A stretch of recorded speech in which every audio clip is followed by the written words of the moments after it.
ഇതിൽ ഞങ്ങൾക്ക് പ്രൊട്ടസ്റ്റ് ഉണ്ട് സാർ. എന്താ പ്രശ്നം? അവനെ ചെക്ക് ചെയ്യണം സാർ, ഇപ്പൊ തന്നെ ചെക്ക് ചെയ്യണം. കുട്ടികളെ എന്താ പ്രശ്നം? ഇവനെ ടെസ്റ്റ് ചെയ്യണം സാർ. ഇവൻ മരുന്നടിച്ചിട്ടുണ്ട്. ഇല്ല സാറേ, ഇവൻ കള്ളം പറയുന്നു. നിർത്ത് രണ്ടുപേരും നിർത്ത്.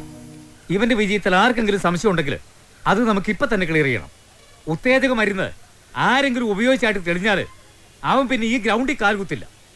ഈ വിവരം ഞാൻ പ്രിൻസിപ്പലിന് റിപ്പോർട്ട് ചെയ്യും. ഇവനെ പോലുള്ള ആളുകളാ ഈ സ്പോർട്സ് ഒക്കെ നശിപ്പിക്കുന്നത്. ലോകത്ത് നിരോധിച്ചിട്ടുള്ള മരുന്നുകൾ ഉപയോഗിച്ചാലുണ്ടാകുന്ന ദൂഷ്യഫലങ്ങളെ കുറിച്ച് നിനക്കൊക്കെ അറിയാവോ? മാരകമായ മരുന്നുകൾ ഉപയോഗിച്ച് നിന്റെയൊക്കെ ശരീരം പോകുന്ന പോട്ടെ, ബാക്കി കഴിവുള്ള ഈ കുട്ടികളുടെ ഭാവിയും കൂടിയാ നീയൊക്കെ ഇല്ലാതാക്കുന്നത്. നിങ്ങളൊന്ന് പുറത്തിറങ്ങി നിന്നേ.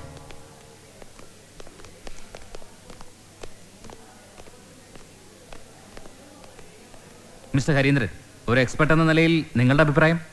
ഇതിന് ശിക്ഷിക്കല്ല വേണ്ടത്, മറിച്ച് ഉത്തേജക മരുന്നുകളുടെ ഉപയോഗത്തിനെതിരെ വ്യാപകമായ ഒരു ബോധവൽക്കരണമാണ് ആവശ്യം. ഉത്തേജക മരുന്നുകളുടെ ഉപയോഗം സാധാരണ നിലയിൽ കണ്ടുവരുന്നത് ദേശീയ അന്തർദേശീയ മത്സരങ്ങളിലാണ്. സംസ്ഥാന മീറ്റിൽ പങ്കെടുക്കാനുള്ള ഈ കോളേജിൻ്റെ ചെറിയ സെലക്ഷനിൽ ഇത് കടന്നുകൂടിയത് വലിയ മത്സരങ്ങളുടെ ഒരു ചെറിയ മാതൃകയായിട്ട് വേണം നാം കാണാൻ. ഫുഡ് സപ്ലിമെന്റുകളിലെ അനബോളിക് സ്റ്റിറോയിഡുകളുടെ അംശമാണ് ഇയാളുടെ ശരീരത്തിൽ നാം കണ്ടത്. എന്നുവെച്ചാൽ ദേശീയ ഉത്തേജക വിരുദ്ധ ഏജൻസിയായ നാഡയും ആഗോള ഏജൻസിയായ വാഡയും നിരോധിച്ച മരുന്നുകളാണിവ. ഈ ഉത്തേജക മരുന്നുകളുടെ പരിണതഫലം ഭാവിയിൽ ഇവരുടെ ആരോഗ്യത്തെ ദുർബലപ്പെടുത്തും, പ്രത്യേകിച്ചും വനിതകളിൽ. മെഡലുകൾ നേടിയെടുക്കാൻ കായിക താരങ്ങളും അവരുടെ പരിശീലകരും തെരഞ്ഞെടുക്കുന്ന ഈ നീചമായ കുറുക്കുവഴി പ്രസ്ഥാനത്തിന്റെയും രാജ്യത്തിന്റെയും യശസ് കെടുത്തും. ഇതിവിടെ ഈ കോളേജിൽ വെച്ച് കണ്ടുപിടിച്ചത് നന്നായി. അല്ലെങ്കിൽ ഈ കോളേജിന് തന്നെ ഒരു നാണക്കേടായനെ. തൽക്കാലത്തേക്ക് ഞാൻ പ്രിൻസിനെ സസ്പെൻഡ് ചെയ്യാൻ പോവാ.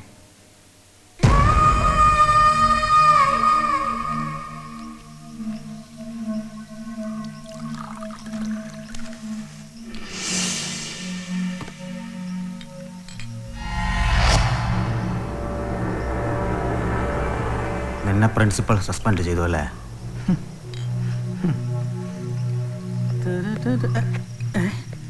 അതിന് കാരണക്കാരനാ ജോയ. മജീദ് ഭായ്, അവനെങ്ങനെ വെറുതെ വിട്ടാൽ ശരിയാവില്ല. ഇപ്പോഴൊന്ന് ഒടിച്ചു വിടണം, അല്ലെങ്കിൽ നാളെ അവൻ. അത് ശരിയാ.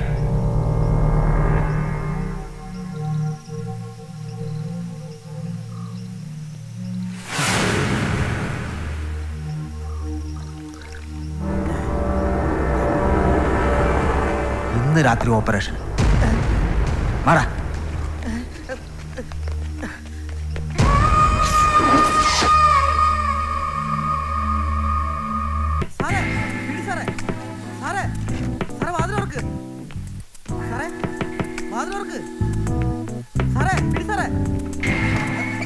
എന്താണോ ഈ രാത്രിയിൽ? ആ മജീദും സംഘവും ഇന്ന് രാത്രി റാഗിങ്ങിനുള്ള പരിപാടി ഉണ്ട്. ഇവന്മാർക്ക് ഈ റാഗിങ്ങും അടിപൊളിയൊക്കെ ഒറ്റ തവണ നടത്തിയാ പോരെ? കഴിഞ്ഞ മാസത്തെ കേസും വഴക്കും ഇതുവരെ തീർന്നിട്ടില്ല. സാറേ, എനിക്കൊരു ഐഡിയ. നീ ഇന്നാള് പറഞ്ഞ പോലെ എന്നെ കൊലക്ക് കൊടുക്കുന്ന ഐഡിയ വല്ലതുമാണോ? അല്ല, ഇത് മറ്റൊരു പുതിയ ഐഡിയ. പക്ഷേ സാറ് വേറെ കോളേജുകാർക്ക് പറഞ്ഞു കൊടുത്താ സാറിന്റെ മൊത്തം ക്രെഡിറ്റ് പോകും. അതിപ്പോ രണ്ടായാലും പോകും. ആ, നീ ഐഡിയ പറ. ഇംപ്ലിമെന്റ് ചെയ്യാൻ പറ്റുന്നതാണെങ്കിൽ നമുക്ക് പരീക്ഷിക്കാം. നമ്മളിത് അറിഞ്ഞ സ്ഥിതിക്ക് പോലീസ് കമ്മീഷണർക്ക് നമ്മുടെ ഫോൺ വഴി ഒരു രഹസ്യ വാർത്ത ചോർത്തി കൊടുത്താലോ? താൻ എന്ത് മണ്ടത്തരോടെ ഈ പറയുന്നേ? അന്ന് സാറേ ഏറ്റെടുത്തോ? ഈ സ്പോർട്സ്മാർക്ക് എന്തിനും പറ്റിയാലേ നഷ്ടം മുഴുവനും സാറിനാ. നല്ല കോച്ച് എന്നുള്ള പേര് വേണമെങ്കിലേ നല്ല മിടുക്കന്മാരായ പയ്യന്മാര് വേണം. ദ്രോണാചാര്യ അവാർഡ്, പത്മശ്രീ, പത്മഭൂഷൺ ഇതൊക്കെ വേണമെങ്കിലേ ഉടനെ എന്തെങ്കിലും ചെയ്തേ പറ്റൂ. ശരി, വാ നമുക്ക് അങ്ങോട്ട്. ഈ ക്രെഡിറ്റ് ഒന്നും എനിക്ക് വേണ്ട, സാർ എടുത്തോ, ഞാൻ പറ്റില്ല. അയ്യോ,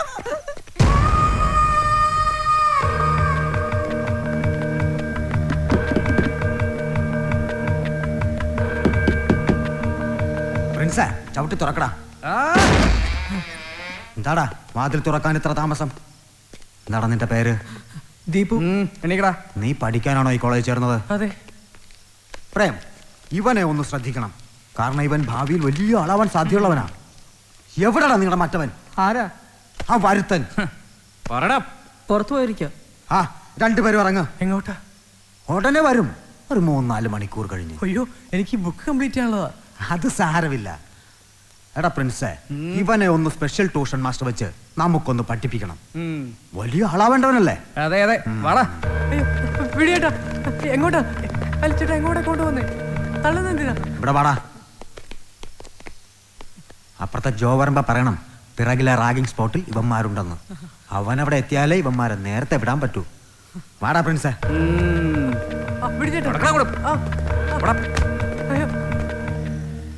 നമുക്ക് പ്രിൻസിപ്പലിനെ ഫോൺ ചെയ്ത് അവരെ മജീദും ഗ്രൂപ്പും പിടിച്ചോണ്ടോ വിവരം പറഞ്ഞാലോ? വേണ്ട, അത് പിന്നെ നമുക്ക് കുഴപ്പമാവും. കഴിഞ്ഞ പ്രാവശ്യം അങ്ങനെ പറഞ്ഞതിനാ സുമേഷിന്റെ കൈ തല്ലി ഓടിച്ചത്. വേണ്ട, ആവശ്യമില്ലാത്ത പുലിവാലിന് നമുക്ക് പോകണ്ട. എന്തായാലും ജോയെ വിവരം അറിയിക്കണം. എങ്ങനെ അറിയിക്കാനാ? വാ, പുറത്തെവിടെയെങ്കിലും നിൽക്കുന്നുണ്ടോ നോക്കാം. മറ്റവരിങ്ങോട്ട് വന്ന പ്രശ്നം. വാ.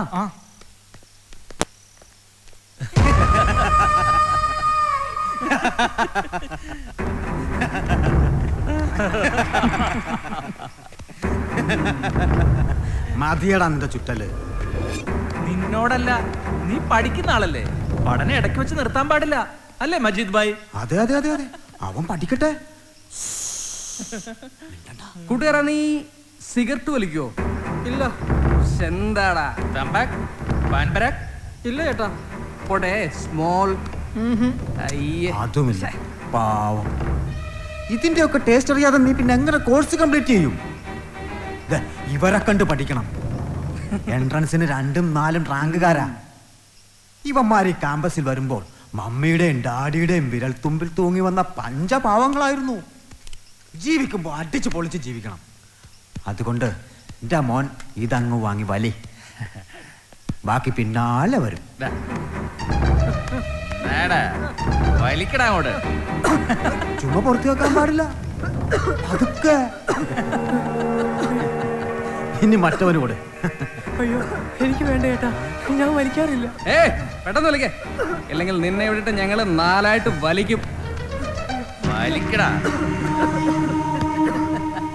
പേടിക്കണ്ട, ഇത് കിരീടാ. നിനക്കൊക്കെ ചാർത്താനുള്ള കിരീടം. വെക്കടാ കിരീടം. വേണ്ട ചേട്ടാ. അയ്യോ, അയ്യോ, അയ്യോ, വേണ്ട ചേട്ടാ. അയ്യോ, മാറ്റൂ. പിടിച്ച് കേട്ടതാടാ. നിർത്തടാ. ആ, നീ വന്നോ? നിന്നെ തന്നെയാ ഞങ്ങൾ കാത്തിരുന്നത്. അനുവേ, ഏയ്, ഡോണ്ട് ടച്ച്.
എന്താ പിള്ളേരെ ഇവിടെ പോയി കിടന്ന് ഉറങ്ങാൻ നോക്ക്.